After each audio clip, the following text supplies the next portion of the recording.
zama ta soyayya. A yau gani da ina kan hanya, guri na ki zana zo da na shirya. Alkawari muka yi yaya zan karya, ki ce min da ni ki kan yi soyayya. Sannan ba ki sani na yi yawa jinya, iyayen ta zan gida na tarbiya. Kin zan min tauraruwa, jigo na rayuwa, ni ma na ji na gani zan yi son ki yin biyata. Aminta kewa da ni karki bari in sha wuya, komai ne akan ki so ne yar uwa. Bari na idan ki kai zan kalan kuwa, na fada da san ki domin kamar ki ta tsaye min rai da zuciyata.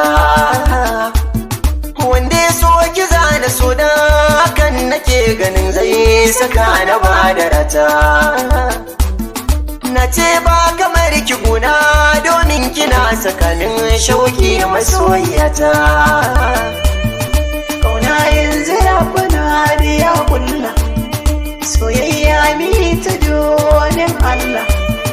Zargi da kanin amana jumla, ko dai ba ni saki ki zubar kwalla.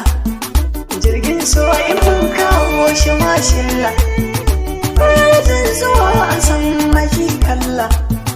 Tamkar ke na kan ga karki ce gala, domin ke na yawa na sa hula. So jigo na rayuwa, kin zan min uwa.